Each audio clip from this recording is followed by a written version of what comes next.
तो सबसे पहले आप बीजगणित समझिए कि जैसे अंक गणित में अंक के आधार पर जोड़ घटाव गुना भाग होता है, नहीं अंक समझ रहे हैं 0 से 9 तक, तो अंक गणित में अंक पर आधारित होता है।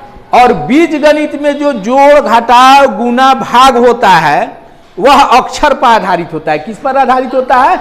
अक्षर पर आधारित होता है। हिंदी के अक्षर भी हो सकते हैं और अंग्रेजी के अक्षर भी हो सकते हैं, लेकिन सुविधा के लिए अंग्रेजी अक्षर का प्रयोग किया जाता है बीज गणित में। अलजेब्रा इंग्लिश में कहते हैं। अब इसमें दो चीज बहुत महत्वपूर्ण है समझना, चर और अचर। चर और अचर, चर को इंग्लिश में वेरिएबल कहा जाता है, अचर को नॉन वेरिएबल कहा जाता है। तब पहले हम लोग इसको समझ ले कि चर और अचर क्या होता है, तब इस चैप्टर में आगे बढ़ेंगे।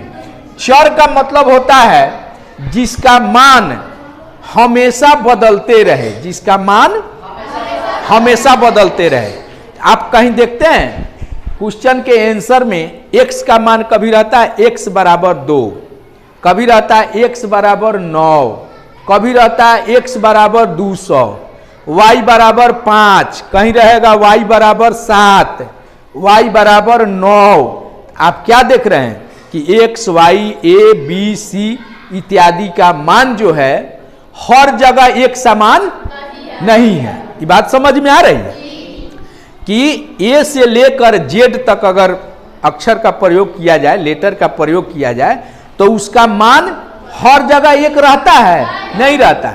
कहीं ए का मान दे देगा 3 है, कहीं दे देगा ए का मान 10 है, कहीं ए का मान दे देगा 500। तो जिस का मान जो है हमेशा बदलते रहे, हमेशा बदलते रहे, वह कहलाता है चर। वह क्या कहलाता है? चर। जैसे चर के उदाहरण में ए से लेकर कहां तक? जेड तक, नहीं ए से जेड तक, वो क्या कहलाता है? चर कहलाता है। अब देखिए अचर, नॉन वेरिएबल, यानी नॉन माने नहीं, वेरिएबल माने बदलने वाला, नहीं बदलने वाला। इसके हिंदी पर भी ध्यान दीजिएगा, अ माने नहीं, अचर माने बदलने वाला।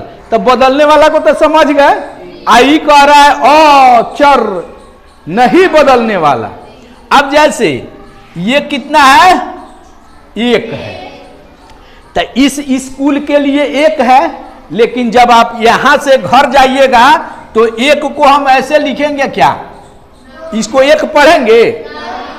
ये 1 ही है, यहां के लिए 1 है, चाहे पूरे वर्ल्ड में ये लिखा जाए तो इसको कितना पढ़ा जाएगा? 1। इसका मान कोई कहेगा कि नहीं यहां के लिए 1 है और दूसरे जगह के लिए इसको दूसरा पढ़ेंगे तो संभव है? तो 1 का मान बदल रहा है कहीं भी? कहीं नहीं बदल रहा है। अगर 2 को हम इस तरह सब लोग पढ़ता है 2 है, तो कहीं हम लिखेंगे तो 2 का मान इसी तरह रहेगा, ये नहीं बदलेगा। तो अब तो आप समझ रहे हैं कि चर और अचर क्या होता है। चर में कौन होगा? ए से लेके जेड तक का लेटर, और जो अंक वाला भाग होगा वह क्या होगा? अचर होगा।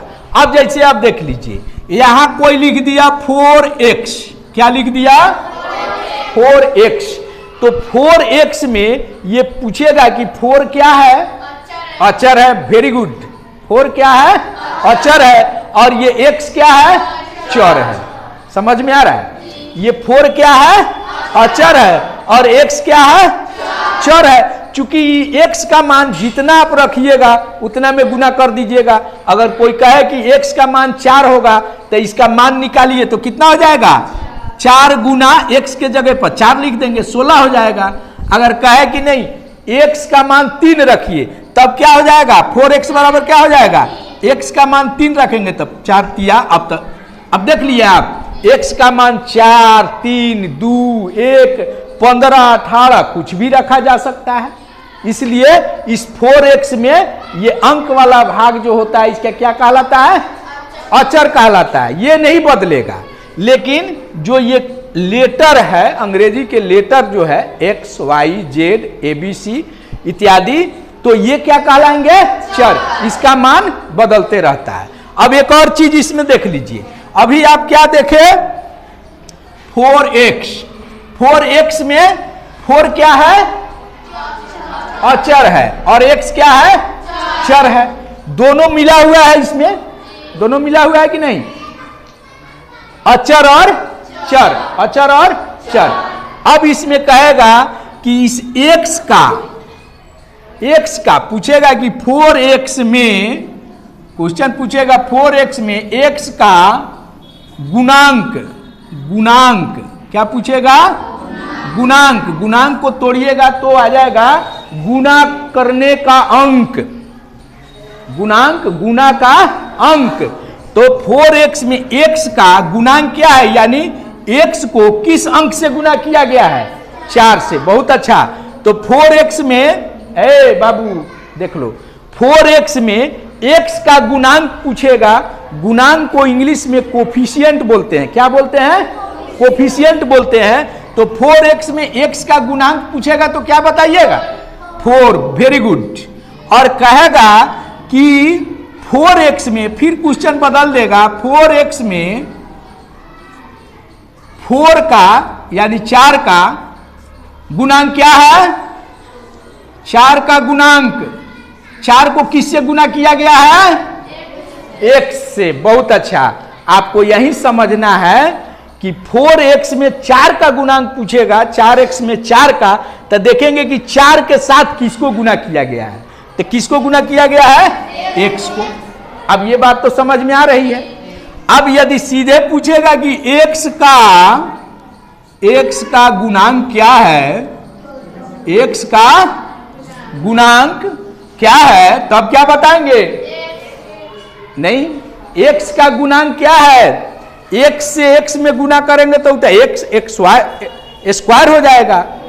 तो x का गुणांक क्या है, इसके पहले एक छुपा हुआ है, इसके पहले क्या छुपा हुआ है, एक छुपा हुआ है। तो x का गुणांक पूछेगा तो क्या लिख देंगे, 1। ठीक है।